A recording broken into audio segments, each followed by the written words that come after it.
Hello guys, अस्सलाम वालेकुम। Welcome back to my channel. आज मैं आपके लिए लाई हूँ परस्तार गुड़िया की कहानी, और ये जो है पार्ट 2 है। घर में अचानक एक अजीब सी हंसी की आवाज़ गूंजने लगी। अमजद को अपनी आंखों पर यकीन नहीं आया।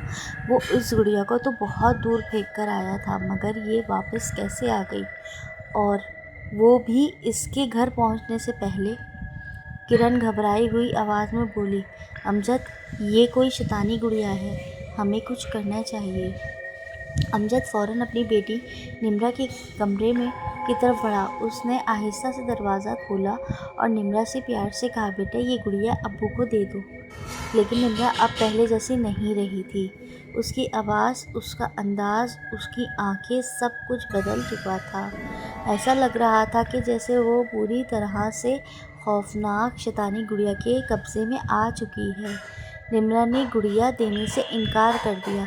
जैसे ही अमजद गुड़िया छीनने के लिए आगे बढ़ा, अचानक पूरे कमरे की लाइटें बार बार जलने बुझने लगीं। इसी लम्हे अमजद की नज़र निम्रा के पीछे खड़ी एक खौफनाक लड़की पे पड़ी। उसके लंबे बिखरे हुए बाल आँखों से सुर्ख अंगारों की तरह दहक रही थी, और वो गुस्से से अमजद को घूर रही थी।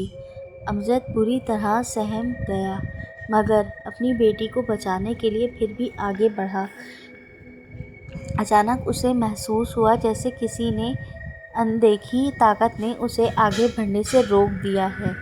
इधर निम्रा अपने अब्बू की ये हालत देखकर पागलों की तरह ज़ोर ज़ोर से हंस रही थी, जैसे उसे अपने होश ही में न हो। अचानक किसी ने अमजद को ज़ोर से धक्का दिया। वो कमरे से बाहर जा गिरा। इसी लम्हे निम्रा के कमरे का दरवाज़ा एक ज़ोर की आवाज़ के साथ खुद ब खुद बंद हो गया।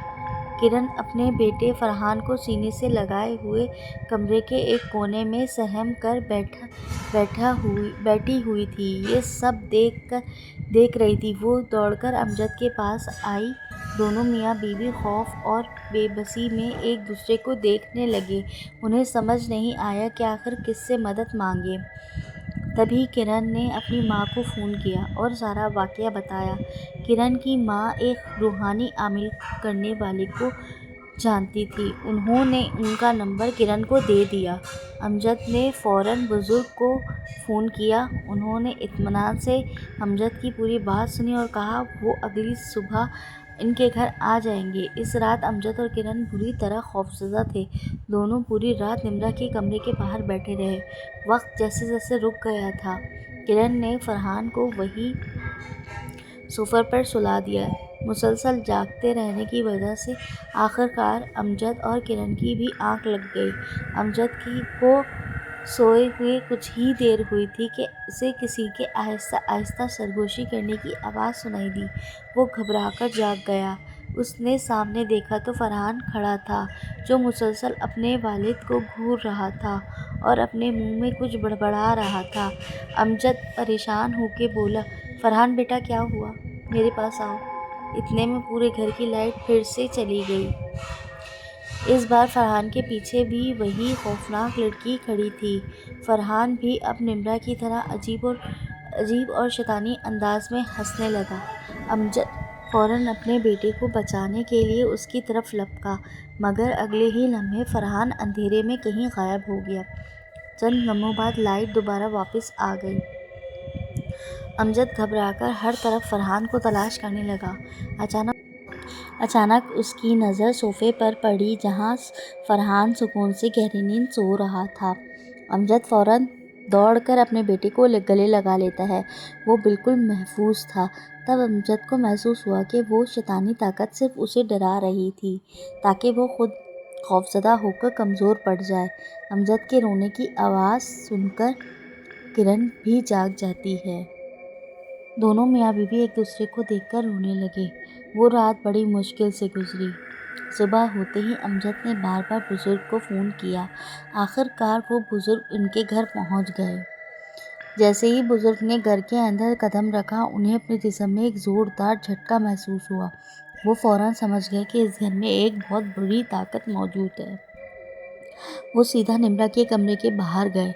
کچھ پڑھا، پھر دروازے پر 3 بار دستک دی۔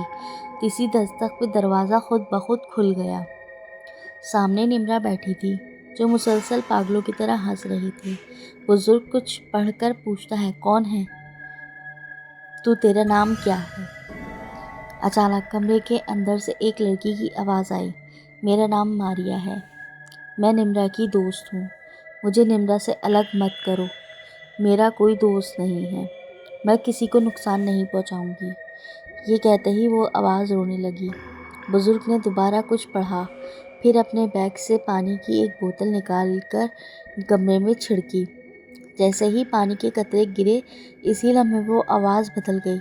اب وہ ایک بھاری، خوفناک، گرجدار آواز بن چکی تھی۔ اچانک امجد، کرن اور بزرگ نے دیکھا کہ ایک انتہائی خوفناک مخلوق نمرا کے پیچھے کھڑی ہے۔ اس کی سرخ آنکھیں دہک رہی ہیں اور اس کی خوفناک چیخوں سے پورا گھر گونج رہا ہے، لیکن بزرگ مسلسل اپنی دعائیں پڑھ رہے تھے۔ جوں جوں وہ پڑھتے گئے، وہ شیطانی مخلوق کمزور ہوتی گئی۔ آخرکار وہ نمرا کے جسم میں سے نکل کر دوبارہ اس گڑیا کے اندر قید ہو گئی۔ یہ ہوتے ہی نمرا بے ہوش ہو کر زمین پر گر پڑی۔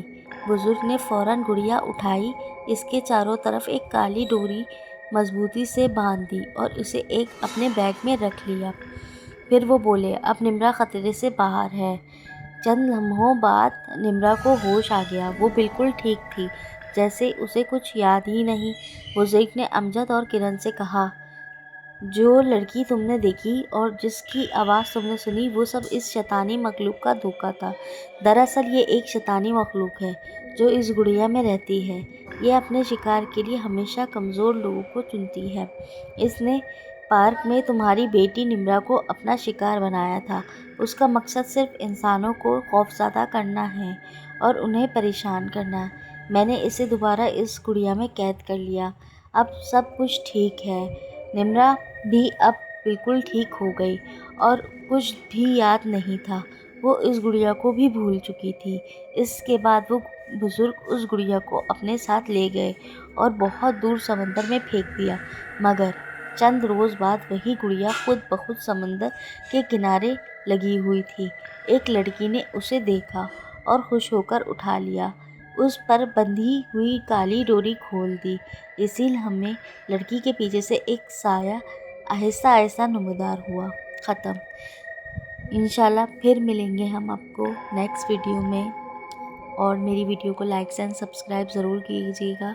اوکے، ملتے ہیں پھر اپنی نیکسٹ ویڈیو میں۔ اللہ حافظ۔